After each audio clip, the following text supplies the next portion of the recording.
Thomas and Percy are good friends, but sometimes Percy teases Thomas about being frightened, and he doesn't like that at all. One evening he was dozing happily in the shed, but Percy wanted to talk. "Wake up, Thomas. Are you dreaming about the time you thought I was a ghost?" "Certainly not. Anyway, I was only pretending to be scared. I knew it was you, really." Percy went on teasing him. "I hope the guard leaves the light on for you tonight." "Why?" asked Thomas. "I quite like the dark." "Oh, really?" exclaimed Percy. "I am surprised. I'd always thought you were afraid of the dark. I wonder why." Thomas decided to say nothing and went to sleep instead. Next day, the Fat Controller arrived. "I would like you to go to the harbour tonight to collect something rather unusual." "What sort of something?" "Wait and see." Percy was moving trucks into a siding. Henry arrived with his goods train. The signalman switched the points, and Percy waited on the siding until Henry had steamed by. Then there was trouble.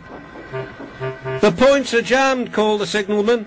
"I can't switch them back. The workmen will mend them in the morning. It's too late now." Said Percy's driver. "I'm sorry, Percy, but you will have to stay here for the night." "Where are you going?" asked Percy. "Home for tea," replied the fireman. Percy was speechless. He watched as the other engines went home to the shed. Night time came, and Percy began to feel very lonely. "Oh dear," he murmured, "it's very dark." Oh, what's that?" It was only an owl, but Percy didn't realise this.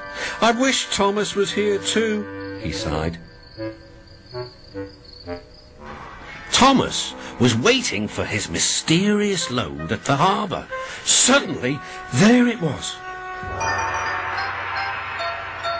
"Cinders and ashes," cried Thomas. "It's a dragon!" "Don't worry," laughed his driver. "This dragon is made of paper. It's for the carnival tomorrow."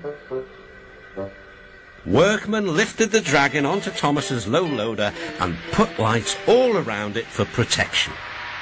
Then Thomas set off into the misty night.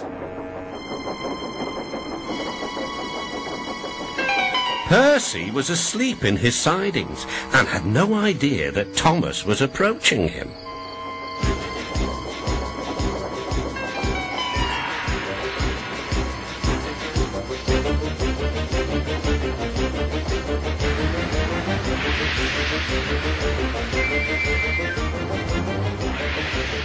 "Help!" cried Percy. "I'm not going to open my eyes until my driver comes." Next morning, the points were mended and Percy puffed back to the junction. Gordon was just about to leave with the express. "You'll never guess what I saw last night." Gordon was in no mood for puzzles. "I'm a busy engine. I don't have time for your games."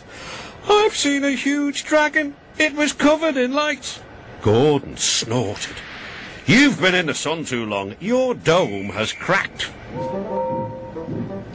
When the other engines heard the news, they laughed too. "Look out, Percy," chuckled James, "or the dragon may gobble you up."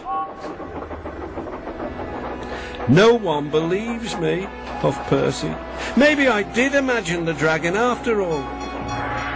But Percy soon found out that he hadn't. "Help! Save me!" cried Percy. "It's all right," whistled Thomas, and he explained about the carnival. "By the way, how was your night out?" Percy decided to tell Thomas the truth. "Well, Percy," said Thomas, "maybe we do get scared sometimes, but if we're not afraid to tell each other, then that means